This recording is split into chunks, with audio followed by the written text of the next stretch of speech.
Hello, I'm Francis from Last Minute English, and today I want to give you a really useful tip about how to get a higher grammar score in your IELTS speaking test. So, what's the tip? The tip is, in part 2 of the speaking test, you have to focus on the past tense. Why? Because a lot of the questions for part 2 ask you about your experiences in the past, all right? And the examiner is going to be listening if this is a question about the past. Is this student using the past tense? It's so easy for the examiners to hear mistakes with the past tense. And part 2 is 2 minutes. So there is a lot of time for you to make mistakes. And remember, in the band descriptors, which is the document that the examiners use to decide your score, if you want to get a 7 for your grammar, you have to produce frequent error-free sentences.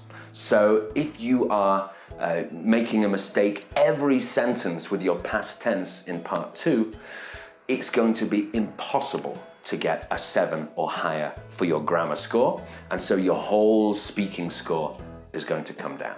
So there are lots of different questions that you could be asked in part 2.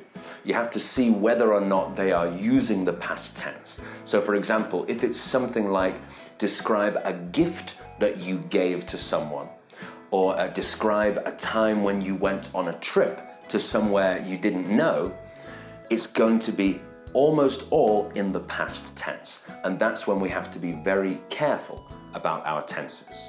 So let's take a look at an example question in more detail. Let's say that the question was, describe someone who taught you a skill when you were a child. So you're a child, we know this one is definitely going to be in the past tense. Let's make an answer together. So for your answer, you could say, my dad taught me how to fix a bike. He worked with bikes, so he always had lots of bikes lying around the house. He was also very passionate about bikes, so when I was growing up, he showed me how to fix a puncture, how to change a tire, and how to replace the chain. So what you can see is that when we're telling that story, that's a story from the past, we're almost always using the past simple tense or the past continuous tense. So past simple, verbs like showed, taught, and past continuous, was growing up. Almost always in the past, you're going to be using those ones. So the past simple and past continuous are what you should focus on. Now, something to be careful about is that not all of the questions for part 2 are mostly in the past tense. Some of them are going to be mostly in the present tense. So you have to check the question carefully.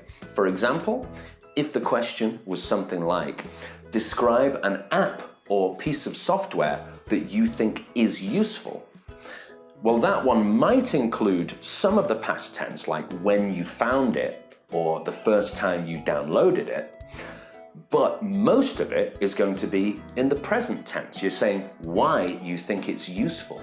How do you use it? What are your habits for this piece of software?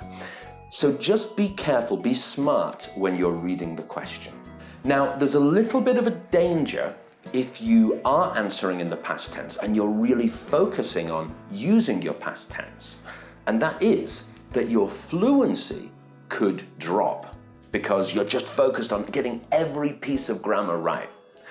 Now, how do we avoid that? The key is practice. So what you can do is just take your phone and think about something that happened in the past, anything. Tell a story.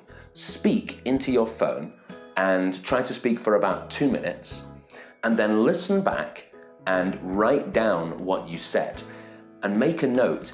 Did you use the past tense when you're telling that story from the past? And the good thing about that is that you don't need a teacher. You just need yourself and your phone and a pen and a piece of paper. And some patience as well. and the ability to work hard. So you need a few things, but all of those you can do it yourself. You don't need a teacher for that. And then one more thing is when you get to the IELTS test, when you get to part 2, the examiner will give you a whiteboard and a marker for making notes.